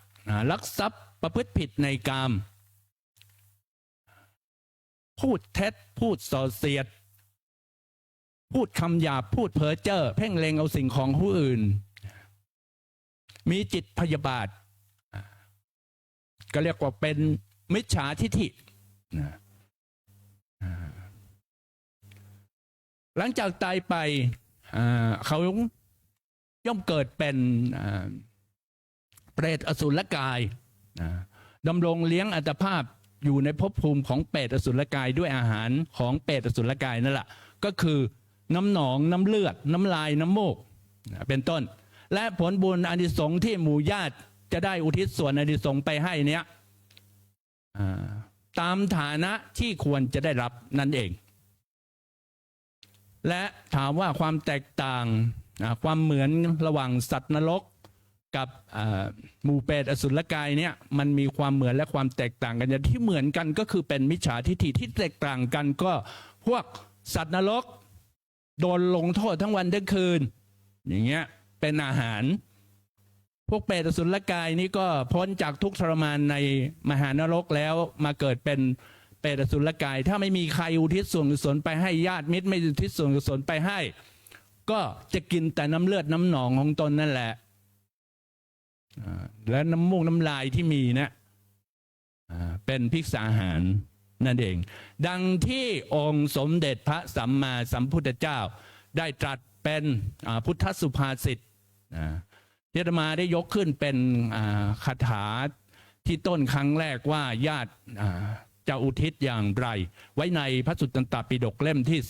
18เปตวัตถุปฐมวรรคว่า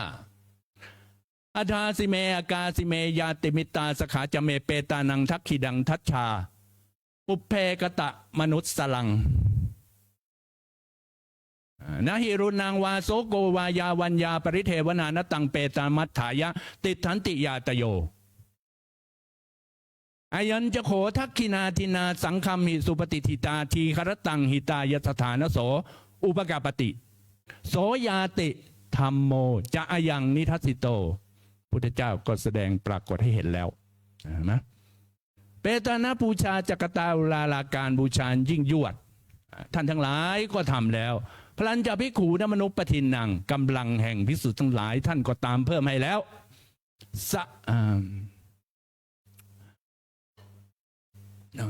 ตุมเหหิปุญญังปัสสุตังอนัปปกันติบุญนั้นไม่น้อยทีเดียวท่านทั้งหลายก็ขวนขวายดีแล้วแหละเทศนาวัสานีในการเป็นที่จบลงแห่งพระเทศนาอาตมาก็ขออาราธนาคุณของพระพุทธพระธรรมพระสงฆ์นะและคุณของพระเดชพระคุณพระพรหมมงคลหลวงปู่ทองสิริมังคโลพระคุณของพระเดชพระคุณพระอาจารย์พระภาวนาธรรมาภิรัตน์เจ้าคณะอำเภอเมืองจังหวัดเชียงใหม่ได้ทำไว้ประโยชน์แก่ในพระพุทธศาสนามากมายพร้อมทั้งอานิสงส์ผลบุญที่บรรดาท่านทั้งหลายพุทธบริษัทสี่อุบาสกอุบาสิกาแม่ชีโยคีสาธุชนท่านนักปฏิบัติธรรมทั้งหลายได้ทำมาแต่ต้นทุกภพทุกชาติมาจนถึงปัจจุบันก็ยังเป็นบุญขอจงมาเป็นตบะภรวะปัจจัยให้ท่านทั้งหลายนั้นพุทธบริษัทสี่นี้จงได้ประสบแต่ความสุขสิริสวัสดิ์พิพัฒน์มงคลด้วยพรชัย4ประการคือมีอายุก็ขอให้มีอายุยืนยาวทุกภพทุกชาติมีวรรณะให้เกิดในตระกูลที่ดีสูงส่งมีบุคลิกลักษณะเป็นที่ต้องตาต้องใจแก่ผู้พบเห็นโดยอัตโนมัติมีสุขก็ขอให้มีความสุขกายสุขใจมีพละก็ขอให้สุขภาพแข็งแรงอย่ามีโรคภัยไข้เจ็บมาพ้องผ่านมีปัญญาเฉลียวฉลาดเหมือนในชาติภพปัจจุบันนะและทุกภพทุกชาติก็ให้เกิดปัญญามีปัญญาเฉลียวฉลาดอยู่ภายใต้คำสอนเดินทางที่ถูกที่พระพุทธเจ้าได้สอนเอาไว้เหมือนกันทุกท่านทุกคนนะและที่สุดก็ขอให้ถึงนิพพานมาจึงขอสมมุติยุติในการแสดงพระธรรมเทศนาในวันนี้เพียงแต่เท่านี้เอวังก็มีด้วยปกาละชะเนหันธรรมยังสาธุกรังกโรมาเซสาธุสาธุสาธุอาหังพุทธันจะธรรมันจะสังคันจะสรนังคโตอุปาสกัตตังเทเสสิงภิกขุสังคัสสะสัมมุขาเอตังเมสรนังเขมังเอตังสรณะมุตตมังเอตังสรณะมาคัมมะสัพพทุกขาปมุจจเรยะถาพลังเจเลยยังหังสัมมาสัมพุทธศาสนังทุกขนิสรณัสเสวะภาคีอัสสังอนาคเตกาเยนะวาจายะวะเจตสาวาพุทเทกุกัมมังปะกตังมยายังพุทโธปฏิคันหาตุอาจยันตังการันตเรสังวลิตุงวะพุทเทกราบกาเยนะวาจายะวะเจตสาวาธัมเมกุกัมมังปะกตังมยายังธัมโมปฏิคันหาตุอาจยันตังการันตเรสังวลิตุงวะธัมเมกราบกาเยนะวาจายะวะเจตสาวาสังเคกุกัมมังปะกตังมยายังสังโฆปฏิคันหาตุอาจยันตังการันตเรสังวลิตุงวสังเคกราบอัญชลีวันทาอภิวาทอัญชลีวันทาอภิวาทอัญชลีวันทาอภิวาทอัญชลีวันทาอัญชลี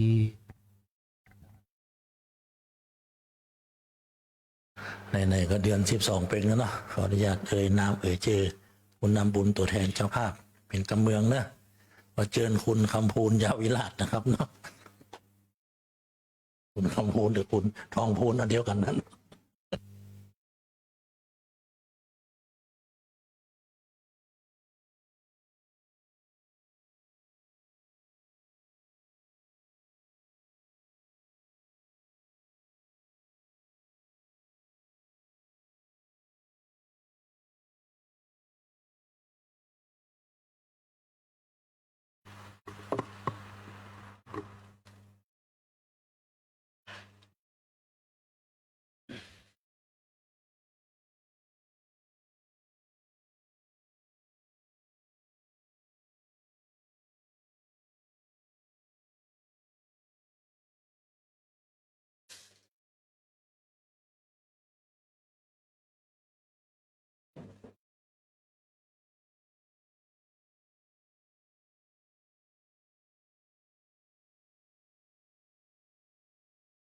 เด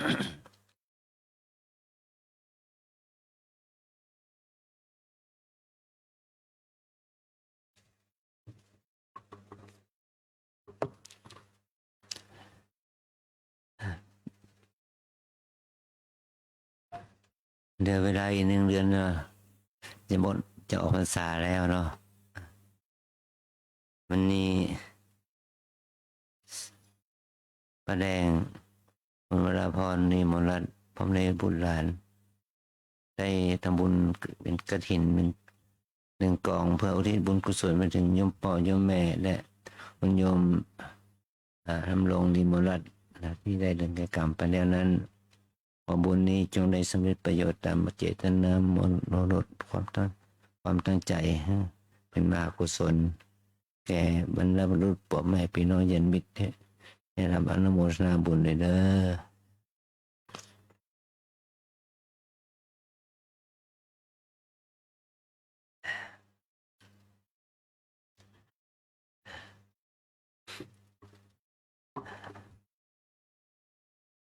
เดือนที่ผ่านมานี่เอาได้รับการบริจาคบำรุงจากคณะสงฆ์คณะอุบาสกอุบาสิกาบำรุงวัดเรานั้นมีเรียกว่าปัจจัยบัญชีบำรุงวัดและบัญชีบำรุงค่าอาหารค่าน้ำค่าไฟในบัญชีพระวุฒิเกี่ยวกับการ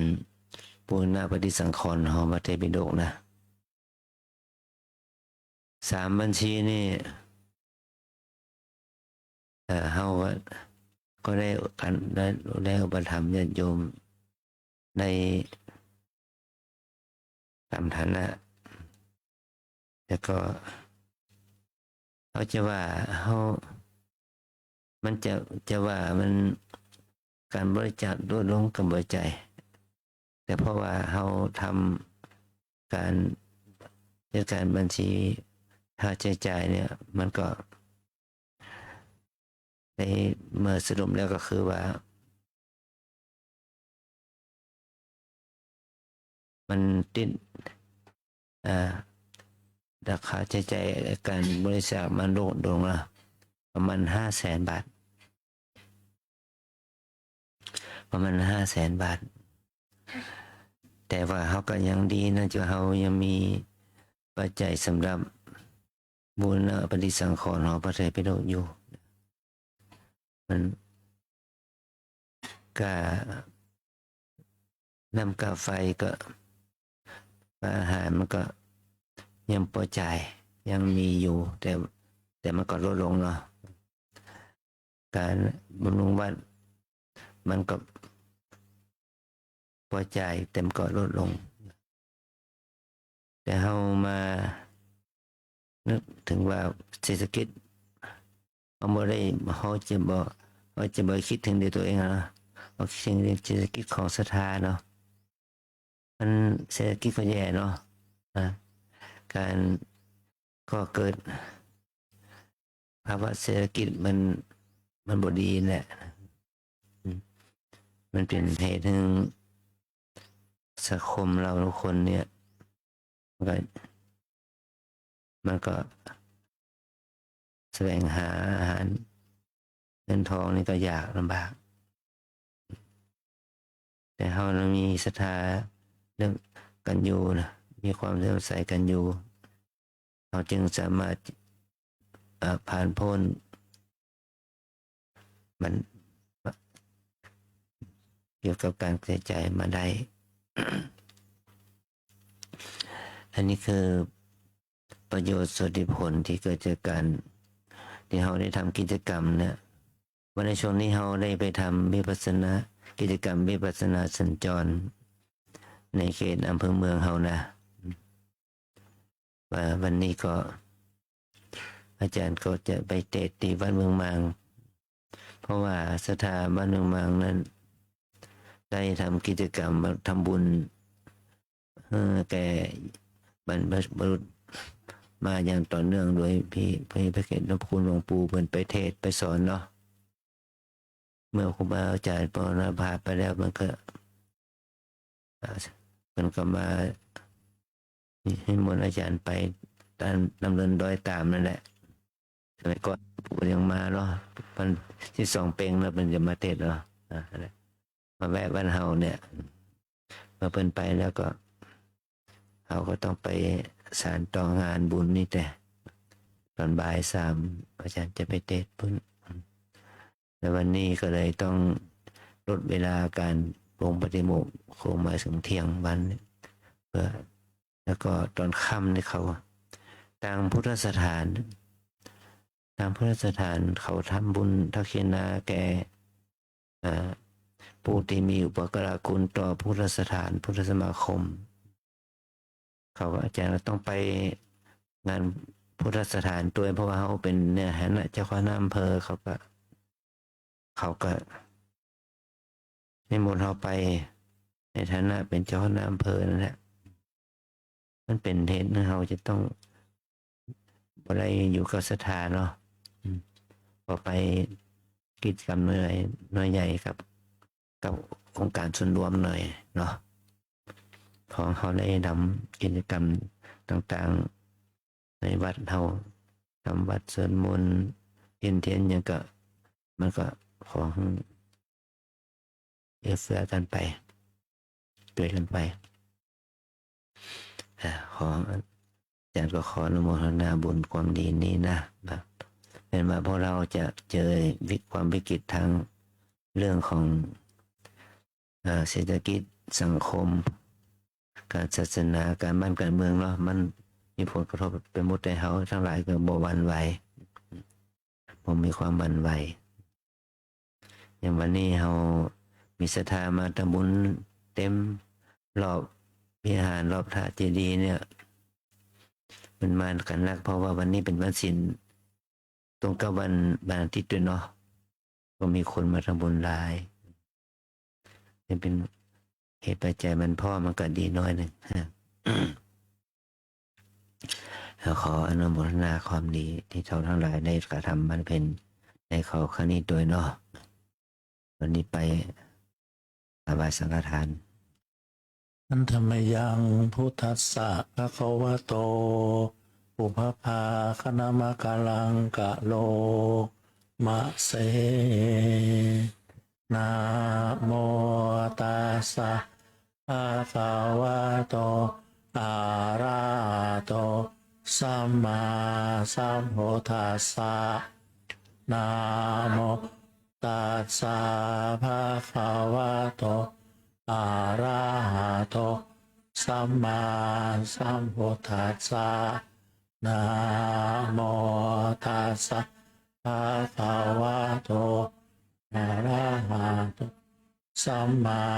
สัมพุทธัสสะอิมานิมายังพันเตภัตตานิสัปปะริวรานิภิกขุสังคัสสะโอโนชยามะสาธุโนพันเตภิกขุสังโฆอิมานิภัตตานิสัปปะริวรานิปาติคันหาตุอัมหากังอิคารตังอิตายาสุขายาข้าแต่พระภิกษุสงฆ์ผู้เจริญข้าพระเจ้าทั้งหลายขอน้อมถวายภัตตาหารกาทางบริวารทั้งหลายเหล่านี้แก่พระภิกษุสงฆ์ขอพระภิกษุสงฆ์จงรับภัตตาหารกาทางบริวารทั้งหลายเหล่านี้ของข้าพเจ้าทั้งหลายเพื่อประโยชน์และความสุขแก่ข้าพเจ้าทั้งหลายมีบิดามารดาเป็นต้นด้วยตลอดกาลนานเธอญ สาธุ ตลปัด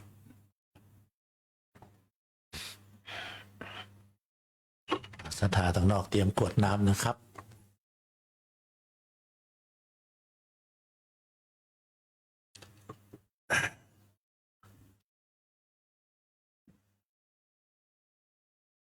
ยะถาวา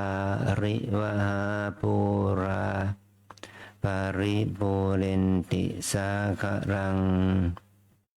เอวเมวะอิโตตินังเปตานังอุปกัปปติอิจิตังปฏิตังตุมหังคิปะเมวะสมิจฉตุสพเพปูเรนตุสังคปาจันโทปนะระโสยถามณิโชติระโสยถา พิติโยวิวัจ จั จั น น ตุ ตุ สัมภโรโควินาศตุมา เต ภวันวันตรายโย สุขิเท ทิคายุโกภาวะอภิวัตนาสิริน สเนจ จังวุนทาปัจจายโน จัต ตารโอธรรมวัฏ ทันติอา ยุ ยุ วันโนสุขังภาลังอายัญจะโหทากินาทินนาสังฆมมิสุปฏิทิตาทิคารันตังหิตายาสถานะโสอุปกัปปติโสยติธรรมโมจะยังนิทัสสิโตเปตา นาปูชา จะ จะ กตาอุลาลาภลัญจะภิกขุนมโน ปะเทนนังตุมเห เห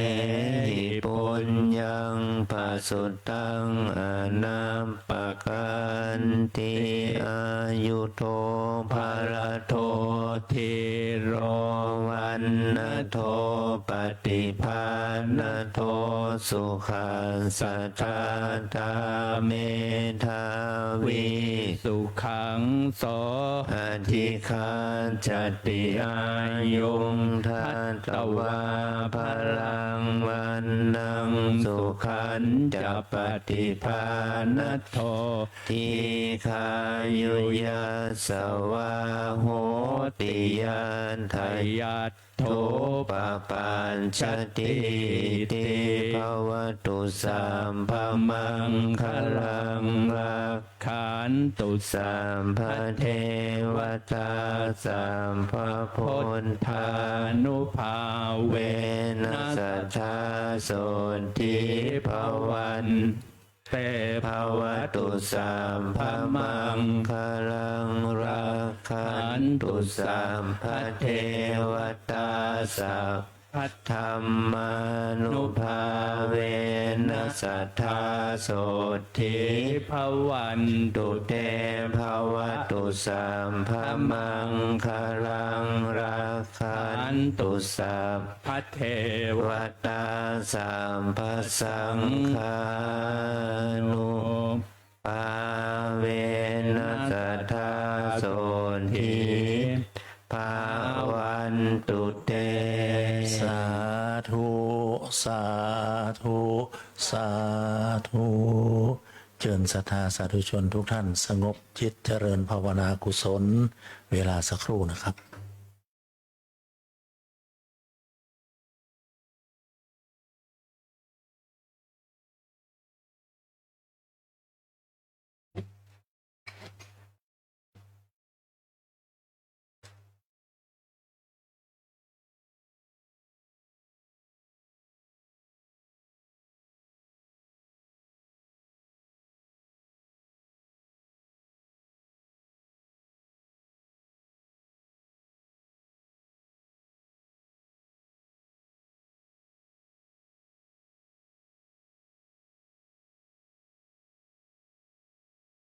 ควรแก่เวลาแผ่เมตตาพร้อมกัน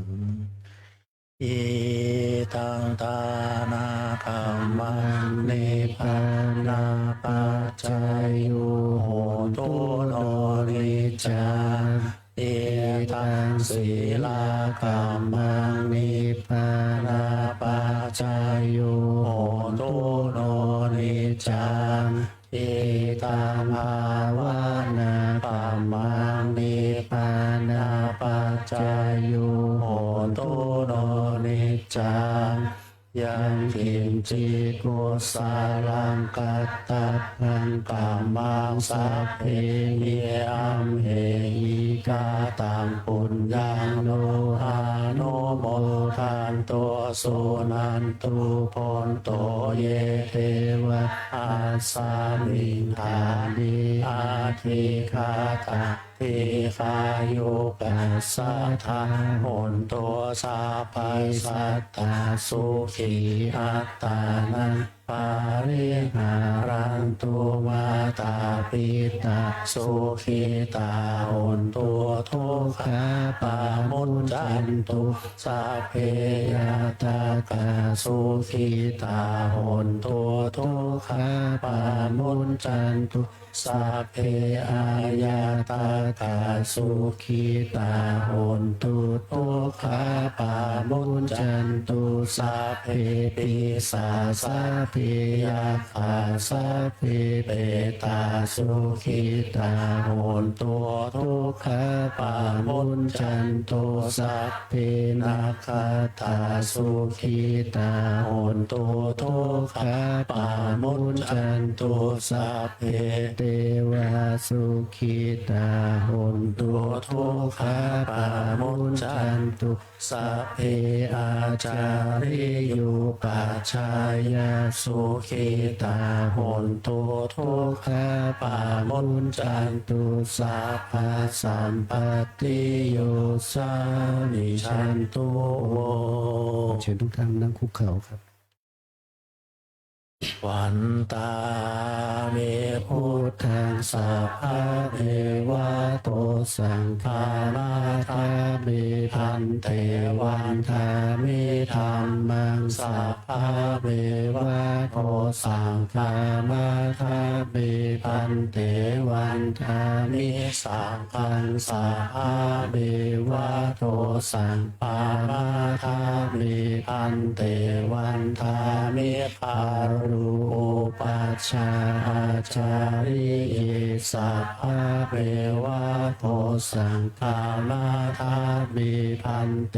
วันทามิกัมมาฐานังสัพพะเทวะโตสังฆานาคาเมพันเตวันทามิอาราเมพัทธาสีมังสัพพะเท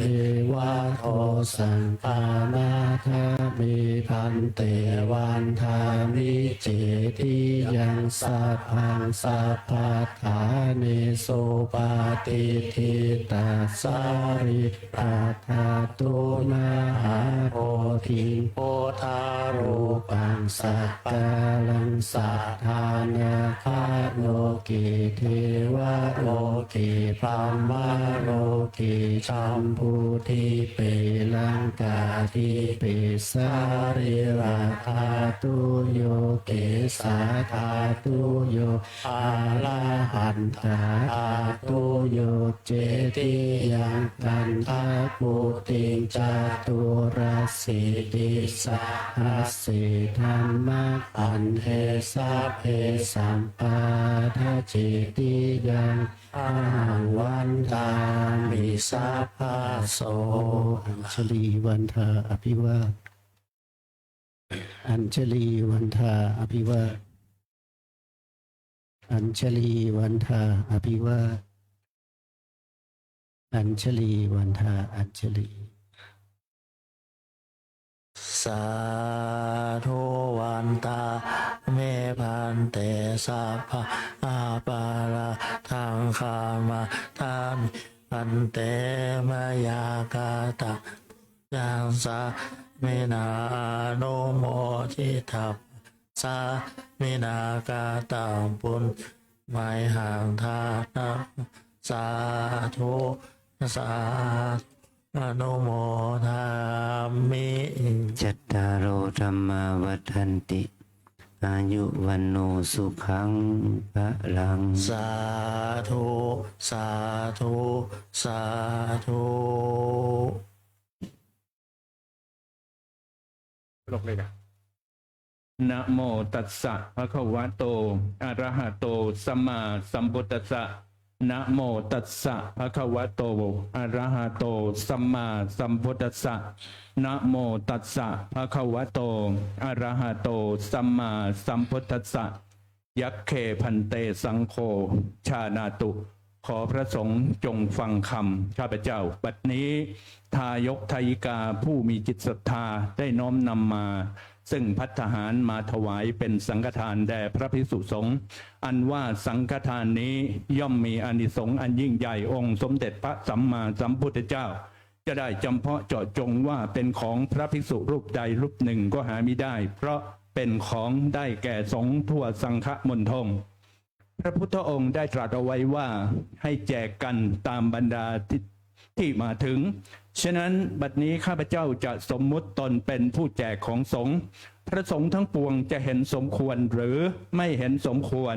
ถ้าเห็นว่าเป็นการสมควรแล้วไซขอจงได้ทักท้วงขึ้นในท่ามกลางระหว่างสงฆ์อย่าได้เกรงใจ ถ้าเห็นว่าเป็นการสมควรแล้วก็จงเป็นผู้นิ่งอยู่บัดนี้พระสงฆ์ทั้งปวงนิ่งอยู่ข้าพเจ้าจะรู้ได้ว่าเป็นการสมควรแล้ว จะได้ทำการแจกของสงฆ์ต่อไปณการบัดนี้อายังปัทมภาโคมหาเถรสะปาปุนาติส่วนที่หนึ่งย่อมถึงแก่พระมหาเถระผู้ใหญ่ที่อยู่เหนือข้าพเจ้าอวเสสาภาคาอัมหากังปาปุนันติส่วนที่เหลือจากพระมหาเถระผู้ใหญ่แล้ว